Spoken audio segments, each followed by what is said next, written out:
Smash that like button. Like and subscribe. Hey guys. 1 Samuel 21. Off the cuff, does anybody remember where we left off last week? Yep, round 2 for spears. David is running away from Saul. So first he ran to the prophet Samuel. Then he ran to a friend. Now he's going to run to a priest. Prophet, friend, priest. So let's read. So David's running away. They said goodbye. He's never going to see Jonathan again. Verse 1, then David came to Nob, to Ahimelech, the priest. And Ahimelech came to meet David, trembling, and said to him, why are you alone, and no one with you? And David said to Ahimelech, the priest, the king has charged me with a matter, and said to me, let no one know anything of the matter about which I send you, and with which I have charged you. I have made an appointment with the young men for such and such a place. Now, what do you have on hand? Give me 5 loaves of bread, or whatever is here. And the priest answered David, I have no common bread on hand, but there is a holy bread, if the young men have kept themselves from women. And David answered the priest, truly, women have been kept from us, as always, when I go on an expedition. The vessels of the young men are holy, even when it is an ordinary journey. How much more today will their vessels be holy? So the priest gave him the holy bread, for there was no bread there but the bread of the presence, which is removed from before the Lord to be replaced by hot bread on the day it is taken away. Now a certain man of the servants of Saul was there that day, detained before the Lord. His name was Doeg the Edomite, the chief of Saul's herdsmen. Then David said to Ahimelech, then have you not here a spear or a sword at hand? For I have brought neither my sword nor any weapons with me, because the king's business requires haste. And the priest said, the sword of Goliath the Philistine, whom you struck down in the valley of Elah, behold, it is here wrapped in a cloth behind the ephod. If you will take that, take it, for there is none but that here. And David said, there is none like that, give it to me. So verse 1 through 8, let's talk about priests real quick. So David went from a prophet to a friend to a priest. So in our day and age, we think of a priest as being what? Pastor, Catholic. We think of a priest as a very specific religion, high, holy person. There's me, then there's God, and if I want to get to God, I got to go to this holy person. Now, in the days of David, this is true. There is a priesthood. But in the days of Spring Valley Baptist, there is a different priesthood. Raise your hand if you're a priest. There it is. Yeah, raise your hand. You are priests. We are priests, right? So I don't want to get too far into it, but it's called the priesthood of the believer, that when you follow Jesus, Jesus is the chief priest. He's the high priest, and then we are priests under him. We are between God and man. We help bring people to God. We are priests. Just like Jesus brought us to the Father, so we bring people to Jesus. We declare his message, and we mediate between man and God. The priesthood that is the Catholic Church is terrible. So I don't want to connect that to what David's doing. Like, oh, run to the priest and he'll answer all your problems. No. That's not it. David needs help. So he flees from Saul and he comes to the land of Nob, and he talks to who? Ahimelech. Now Ahimelech is the high priest, because the priesthood is of the tribe of Levi. So there is a 12th of Israel are set aside as a holy population for the Lord. And their job was to guide people to God. When we talk about the priesthood, it's a lineage from father to son.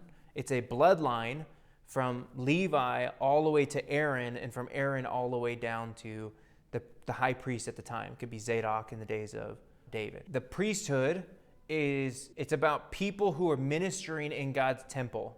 You had to be a priest to offer incense. You had to be a priest to slaughter the lamb, to spread the blood, to put the lamb on the altar. A priest was the one that people would go see at the temple. What we have right now is we don't have a temple, but we have the tent of meeting, which is where the people would go and give sacrifices. It's where you would find the Ark of the Covenant. It is not there. It's in Gibeon with that dude for 20 years. So their worship is all thrown off, but they still have their religious systems. David goes to the house of the Lord. He goes to the temple, to Ahimelech, at Nob, and he has a need. What is his need? He needs bread. He needs food. Now, Ahimelech is like, what are you doing here? You're never alone.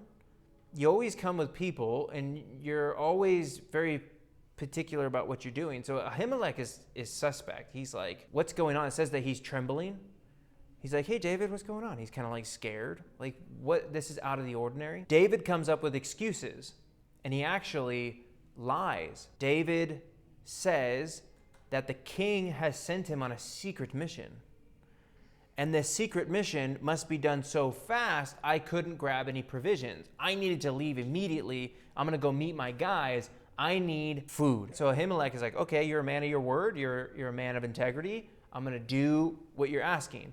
But I don't have any food. All I have is the bread of presence. Anybody know what the bread of presence is? Face of God. When Jesus says, I am the bread of life, the idea is that we find substance of God in Christ, and we are nourished by the substance of Christ.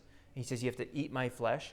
And so the bread of presence is a representation of God being present with the people. And so they would bake this bread every day, and every day they would take the bread and they'd give it to the Levites. Why would they give it to the Levites? Because they are the priests. Does that mean that only the priests can eat it? What we find in the Levitical law, when God sets up this whole thing, about 1,200 years before all of this takes place, he specifically says, no one is to eat the bread. No one eats the bread of presence except the holy ones, the anointed ones, the cleansed ones. Those are the ones who have access to the bread of presence. And they are the only ones who are allowed to eat it. What's fascinating is David breaks the rules, and Ahimelech breaks the rules. He makes an exception, and he gives a holy thing to an unholy person. The text itself doesn't say anything to us. It doesn't say that this was good. It doesn't say that it was bad. We know it was wrong because there was a law that specifically said, don't do it. But what's interesting is in Matthew chapter 12, verse 7, Jesus commends Ahimelech. Jesus says, have you not read the scriptures where David ate the bread of presence? He uses this to defend his actions when Jesus was being accused. So what was happening in Jesus' day is that they were walking through the fields on the Sabbath, which would have been Saturday. They're walking through the fields. They're grabbing some wheat. They're rolling it in their hands to get the chaff off. And then they're eating the wheat because they're hungry. And then the religious people were like, hey, you can't do that. You have to fast, which is not according to the law. It was according to their tradition.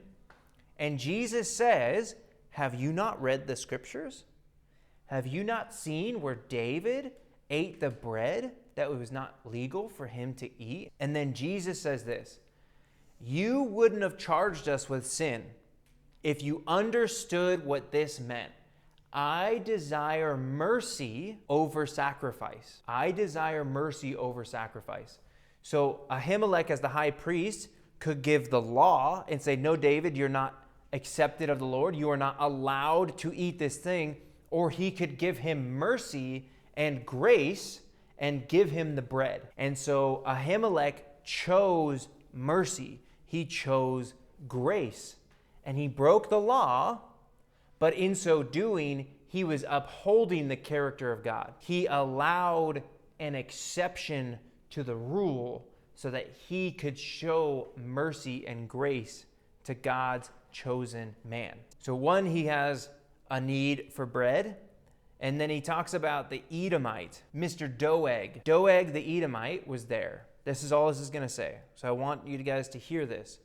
Doeg the Edomite was watching this. What is an Edomite? Where do they come from? Jacob's brother. Jacob and Esau. Jacob was a deceiver, and he lied and cheated, and he did his best, and then people lied to him, and they cheated him, and then he, learned his lessons. Was kind of born again, wrestled with the Lord. He came home, and he thought his brother was going to murder him because he left his home because Esau was going to murder him. And when he came home, he found his brother. They sort of reconciled. They kind of got along, but they didn't get along. And you got the Jews who come from Jacob. And then Esau had his own kids, and they became the Edomites. So thousands of years later, now there's millions of these people who are family relatives. They're related, but they're at war with each other. And so you have the Edomites and you have the Israelites. And so David is an Israelite, and then you got Doeg the Edomite. He was there. Just hold on to that because it's going to become important. So he turns around, he's like, oh, Doeg's over there. Okay, and I said, I see that guy, that Edomite. It says that he works for Saul. Why is that important? Because Saul's trying to kill him. That's why that's important. So then he's like, okay, I need a weapon. Ahimelech, do you have a weapon? And what does he have? Sword of Goliath. So this is a pretty nice sword. It's a pretty hefty sword, and it's Goliath's sword. So he takes that, he's like, that'll do, and we're good to go. So he's got food, he's got a sword, he's got weaponry, and he's gonna leave. Where do you think he's gonna go? He's getting out of town. He's fleeing from Saul. So let's read this in verse 10 through 15. And David rose and fled that day from Saul and went to Achish, the king of Gath. And the servants of Achish said to him, is this not David, the king of the land? Did they not sing one to another of him in dances? Saul has struck down his thousands and David his 10,000s. And David took these words to heart and was much afraid of Achish, the king of Gath. So he changed his behavior before them and pretended to be insane in their hands and made marks on the doors of the gate and let his spittle run down his beard. Then Achish said to his servants, behold, you see the man is mad. Why then have you brought him to me? Do I lack madmen that you have brought this fellow to behave as a madman in my presence? Shall this fellow come into my house? This is kind of interesting. This is all about your enemies, madness, and drooling. David loses his mind. He's scratching on the walls, and he's doing crazy things, and he's drooling.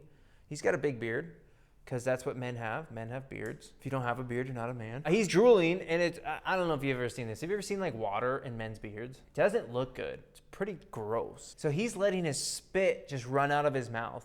Why is he doing this? He's scared of the king of the place where he just went to. So here's a question for you. Where's Goliath from? He just got Goliath's sword, right? Okay, so where's Goliath from? Goliath of Gath. Where's David? He's in Gath. He's at Goliath's king's house. This is Goliath, the uncircumcised Philistine. This is Israel's number one enemy. Like David, he's acting like a madman in the scene, drooling and everything, but he made some really bad decisions to go to Gath. Like literally, he's like, man, where am I going to go that Saul can't get to me? I know the enemy of my enemy is my friend. So he straps on Goliath's sword. He goes to Goliath's king at Goliath's town at the Philistines, and they recognize him. So they recognize him, and what do they say about him? They quoted the number one top hit song. Everybody was singing and dancing and praising David. And you know what they called David? The king of Israel. Is this not David, the king? The one who slayed 10,000? And David's like, oh no. Like, I didn't think my hit number one song got that far. It's literally like you're a number one hit in the United States and you think to yourself, obviously I won't be popular in Japan. It does happen to be right after World War II, so let's go to Japan. And it turns out they know all about David, and now he freaks out. And he's got to backtrack and try to get out of there with his life. So what does he resort to? Acting crazy. He becomes even more of a liar. He becomes even more deceitful. First, he started by saying that Saul had sent him on a great secret mission and he needs food and water. And well, where are the guys? And he's like, oh, the guys are good. You know, we haven't been with any women. We're clean. We're fine. This is going to be great. He's putting on a show for Ahimelech. And then he meets the king of Gath, and now he's going to put on a show of madness.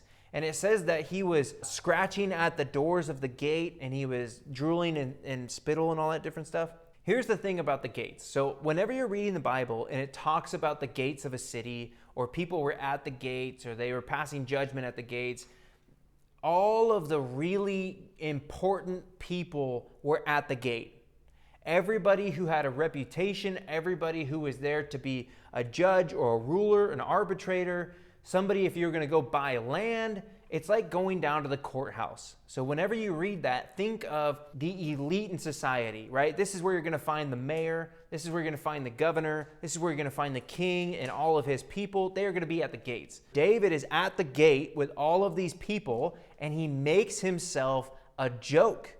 He humiliates himself. He dishonors himself. He makes himself of no reputation. He humbled himself, like I'd say with Jesus, to the point of dying on a cross. So though he was royalty in the eyes of these people, he made himself out to be a mad beggar, an insane person. To the point where the king is like, are you kidding me? Like, do I not have enough crazy people that you bring this guy to me? And David's going to get out of there and he's going to flee. Now we're on to chapter 2. We were talking about David's new path is where we started. And now we're going to talk about David's consequence and decisions. David's consequence and decisions. The reason why we're doing 2 chapters tonight is because chapter 1 is leading up into chapter 2 directly. There is a lot of correlation. I don't even think there should be 2 chapters. This should just be 1 chapter. So we read in verse 1. Verse 1, David departed from there and escaped. He was at risk, so he fled and he escaped to the cave of Adullam. And when his brothers and all his father's house heard it, they went down there to him, and everyone who was in distress, and everyone who was in debt, and everyone who was bitter in soul gathered to him. And he became commander over them, and there was with him about 400 men. And David went from there to Mizpah of Moab, and he said to the king of Moab, please let my father and my mother stay with you till I know what God will do for me. And he left them with the king of Moab, and they stayed with him all the time that David was in the stronghold. Then the prophet Gad said to David, do not remain in the stronghold. Depart and go into the land of Judah. So David departed and went into the forest of Hereth. This is all about misery-loving company. What David did earlier is he walked outside of God's direction. All of his life, David had done what was according to God's will and made the right decisions at the right time that honored God. And this last little section, what we find in chapter 21, is that David started making choices for himself, not allowing the Lord to make decisions for him. And he put himself in a very bad decision. And we know that because he had to lie to get into the situation, and then he had to lie to get out of the situation. It took sin to get in, and it took sin to get out. And now we get into chapter 22, and David is going to have to live through those consequences. David is going to have to experience the consequences of his past, but he is back into a proper relationship with God. First, he went from a palace, then he went home. He went from a palace, then he went home, then he went to the temple, then he went back to a palace, and now he's in a cave. That's the consequences of choosing your own path. You were up here, God had a journey for you, you were on that journey, and then you chose a different path, and now you are in a cave of misery. But don't worry, misery loves company. He went through all of this suffering, not because he chose to be hated by Saul, but because he chose to lie. Because he chose to go to his greatest enemy instead of allowing the Lord to defend him. All of these men came to him in distress, in debt, and in bitterness. So what does it mean to be in distress? It feels like your back is against a wall and you don't have any choices. You get boxed in, and you have needs, you have responsibilities, you have things that need to get taken care of, and you don't have any options. That's what it means to be distressed. People who have been cornered, and they're looking for a way out, and they see David, and they follow David. And then you have those who are in debt. Debt, in this day and age, means slavery. It means you are selling yourself for money. You could be working in a field. It's not as much as having a job as it is being required to serve a master. You don't have a choice in the matter. You've indentured yourself, and now you are in debt. And then there's those who are bitter, those who are in the gall of bitterness. This means that they have a burden.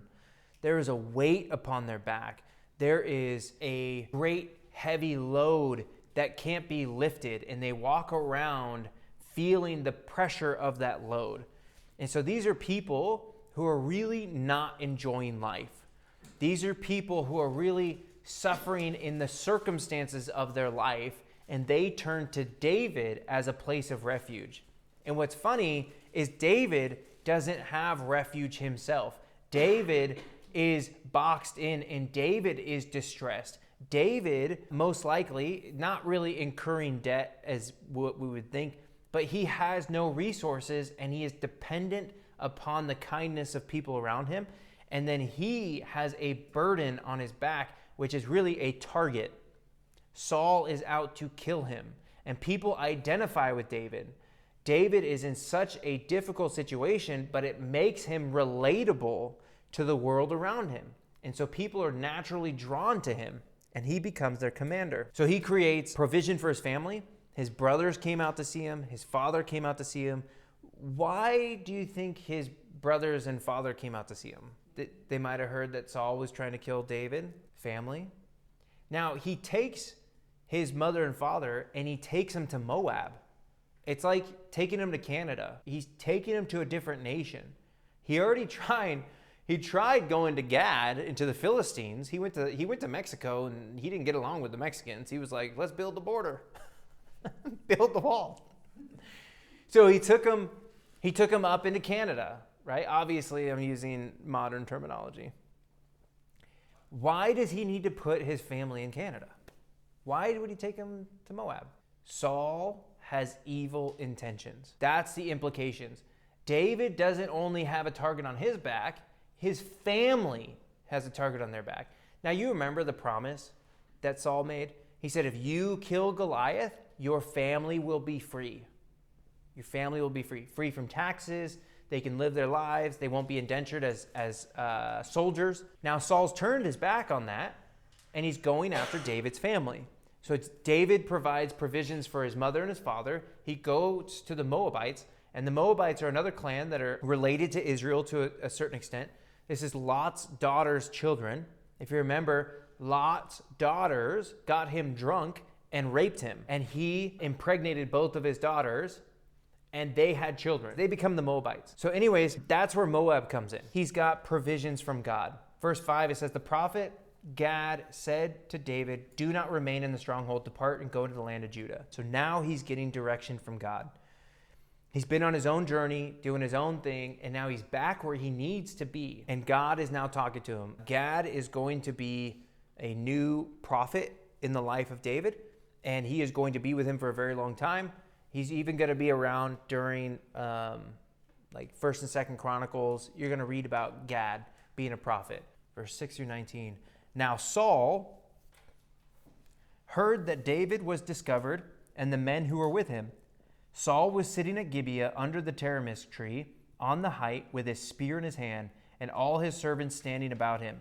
And Saul said to his servants who stood about him, hear now, people of Benjamin, will the son of Jesse give every one of you fields and vineyards? Will he make all of you commanders of thousands and commanders of hundreds, that all of you have conspired against me? No one discloses to me when my son makes a covenant with the son of Jesse. None of you is sorry for me or discloses to me that my son has stirred up my servant against me to lie in wait at this day. Then answered Doeg the Edomite, who stood by the servants of Saul, I saw the son of Jesse coming to Nob, to Ahimelech, the son of Ahitub. And he inquired of the Lord for him, and gave him provisions, and gave him the sword of Goliath the Philistine. Then the king sent to summon Ahimelech, the priest, the son of Ahitub, and all his father's house, the priests who were at Nob, and all of them came to the king. And Saul said, hear now, son of Ahitub. And he answered, here I am, my lord. And Saul said to him, why have you conspired against me, you and the son of Jesse, in that you have given him bread and a sword, and have inquired of God for him, so that he has risen against me to lie in wait as at this day?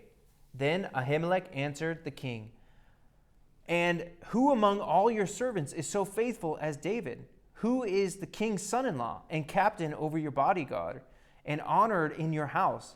Is today the first time that I've inquired of God for him? No, let not the king impute anything to his servant or to all the house of my father, for your servant has known nothing of all of this, much or little. And the king said, you shall surely die, Ahimelech, you and all your father's house. And the king said to the guard who stood about him, turn and kill the priests of the Lord, because their hand also is with David. And they knew that he fled and did not disclose it to me. But the servants of the king would not put their hand out to strike the priests of the Lord. Then the king said to Doeg, you turn and strike the priests. And Doeg the Edomite turned and struck down the priests, and he killed on that day 85 persons who wore the linen ephod. And Nob, the city of the priests, he put to the sword both man and woman, child and infant, ox, donkey, sheep, and he put them to the sword.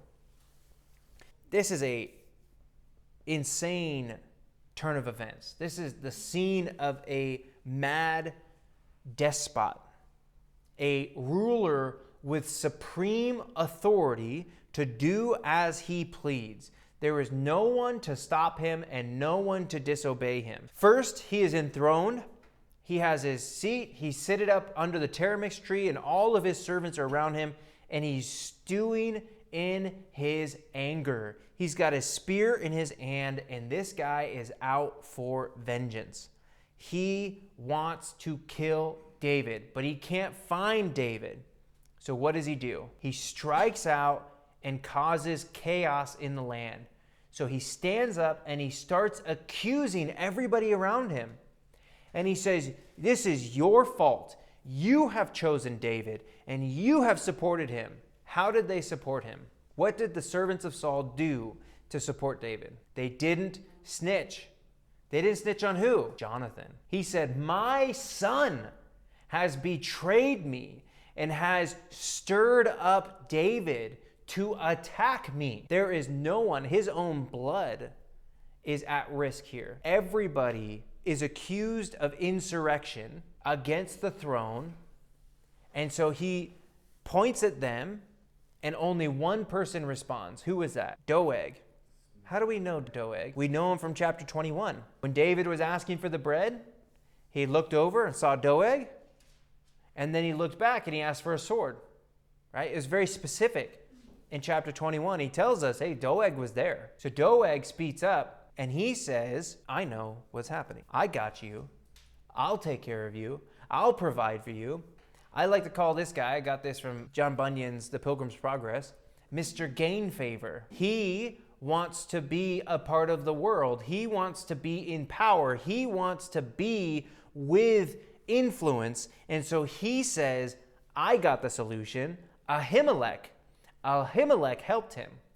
So Saul sends for Ahimelech. Ahimelech shows up. He accuses him and says, you helped David. You knew David was out to get me. And you are the problem. What does Ahimelech say? Hold on, you don't like David? He's like, what do you mean? He is your son-in-law. He's the commander of your army. Everybody knows David's got your back. How am I supposed to know what's going on in that royal house? He's like, I've inquired for David every time he's gone to battle. Every time he's gone to war, I inquired for David. This is nothing new. Don't impute to me sin. I didn't turn on you. You know what we like to call that? Pure logic. But you know what doesn't work on crazy people? Logic. You can give them facts. You can give them details. You can give them history. And they're like, no, we just need to rewrite that. David's been out to get me the whole time. When he killed Goliath, he was trying to take the throne. And this was what Jonathan said. He's like, hold on, you were happy. You were glad. You were excited about David. What happened to you? The truth didn't change. The king changed. And he has become an insane man. So he says, nope, I don't care. You're dead. And he commanded the Israelites around him. He said, you kill the priests of who? Priests of the Lord. These are God's people. These are people who are wholly connected to God. And I want you to kill them. Why? Because they're on David's side. It's as if God had chose a side and Saul thinks it's his side, not the priest's side, not David's side. Now his men disobey him, which is fascinating. At this point, nobody's going to disobey him. but they do because it's so crazy. It's like if you guys adored me as your teacher and loved me as your teacher, that like if I told you to bow down and worship me, you would. And then I tell you to go kill Pastor Ben. That's what's happening. It's pure insanity, right? And so people wake up and they're like, I don't know, man, he's gone crazy. Like we can't obey his direction. So they say no, but who says yes? Doeg. Don't be such a Doeg. So Doeg's like, cool, I'll kill him. How many people did he kill? 85 men. And then what did he do after that? He destroyed the entire city. He tried to destroy the high priesthood. He tried to destroy an entire group of people. We read in verse 19, it says, and Nod, the city of the priests, he put to the sword. Both man and woman, child, infant, ox, donkey, sheep, he put to the sword. Where have we heard that before? Hold on. So God told him to do this, and Saul didn't do it. But Saul went and did it for who? He's working for the devil. He had no problem killing and destroying when God didn't tell him to. But when God expressly commanded him to do it, he's like, oh, I don't know. I don't think I can do that. That is the extreme of insanity. When you have the truth, when you have justice and you have righteousness, and you are told to do the right and good thing, and you can't obey it. And then you go to the dark side. And in the dark side, you are willing to do anything. There is no limit you are not willing to cross. And Saul is past the point of return. He is shedding innocent blood immensely. He is destroying an entire city out of anger and jealousy. Remember I told you jealousy always leads to death? And this is unchecked power. This is why our country is based on established separations of power. There is no one person who can make this decision to do these things. You don't want to know what happened in Germany when Hitler rose? He was a despot. He was capable of saying, kill them, and nobody could challenge him. Real freedom means you don't have the freedom to do everything you want to do.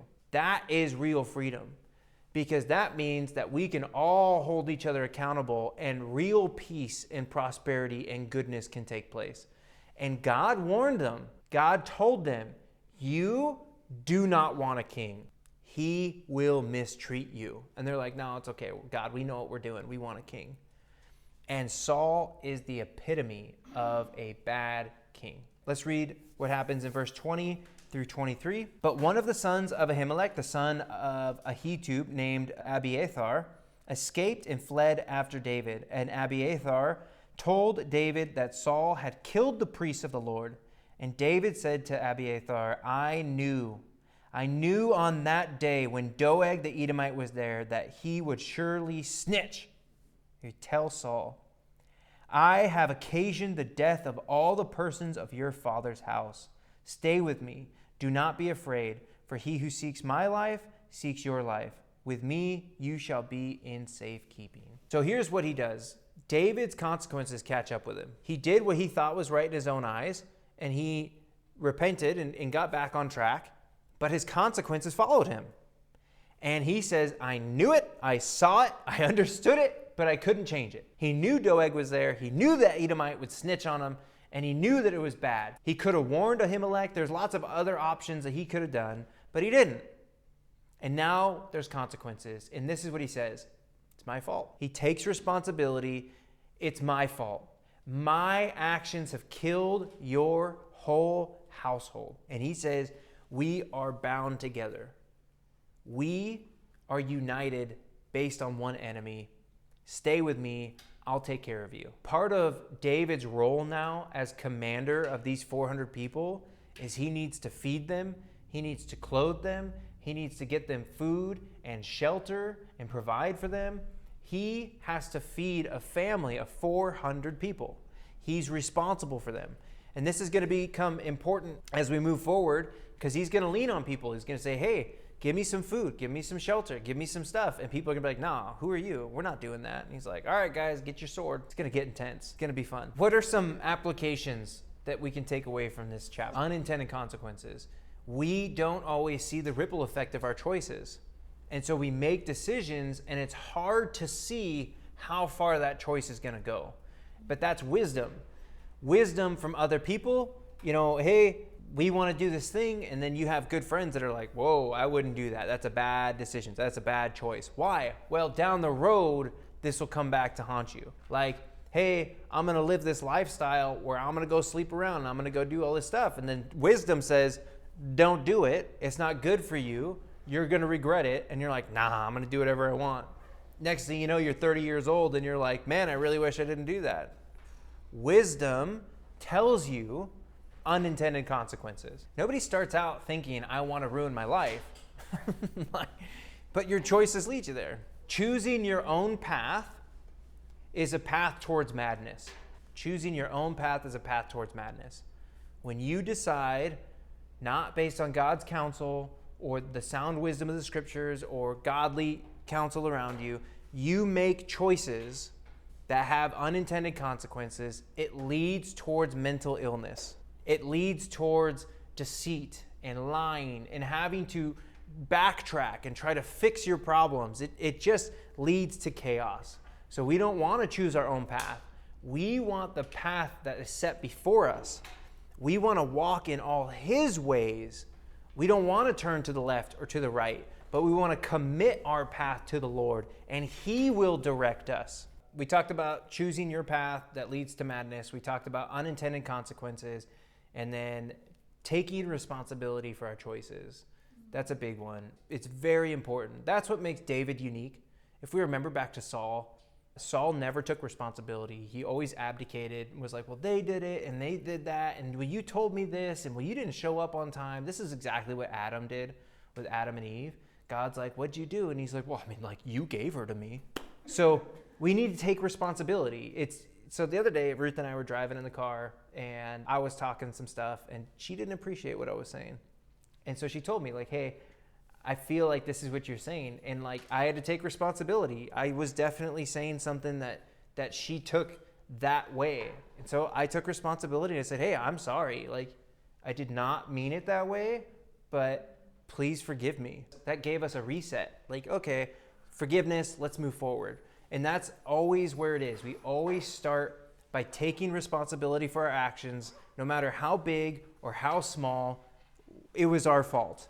And then fix what we've damaged. We have to fix what we broke with our misaction. I was talking with somebody the other day, and they had some conflict with somebody. They're both very religious people, both very biblically sound, like they know the scriptures, they're both mature people, and that relationship was fractured and broken, and they didn't speak to each other for like a year or so. So he called them up and he said, hey, I want you to know I didn't manage that situation well, but I want to fix it. After taking responsibility, there's a way to bring peace and to fix the situation. Sometimes it's paying your debts. Sometimes it's paying the debt of forgiveness and to let people go and forgive them. And sometimes it's asking for forgiveness. And sometimes it's swallowing that pride and saying, I'm sorry. Like, it's not an easy thing, but it isn't a simple thing.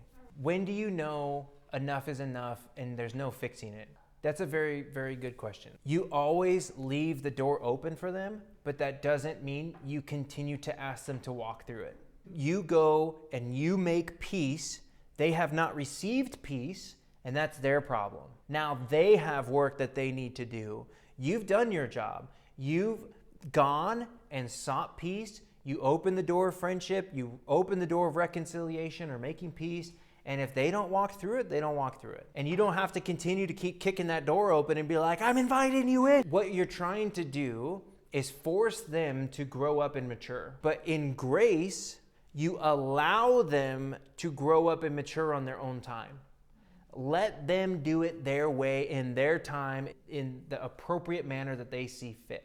Give them space, give them time, and allow the Lord to work on them. And who knows, maybe it'll bring peace. I had conflict with somebody for like 2 or 3 years. And so I go through this all the time because I try to be friends with everybody and it doesn't always work. So like I'm a friend to everybody. We've had this conversation. I'm a friend to everybody, but not everybody's my friend. But I gave that person space. I was always friendly, always cordial, and I there was times I would go out of my way to go greet them. And then 4 years later, now we're actually really close. That just circumstances brought us back together, and that person needed to grow up. That person needed to mature. I was willing and I was ready, but they were in a weird space, going through a weird situation and experiencing weird things, and they needed to process and get through it. And when they got to the other side, they're like, oh, hey, you're still here? And I'm like, yeah, I'm still here. And they're like, can I come through that door? I'm like, come on in. Come back next week for 1 Samuel chapter 23, saving others.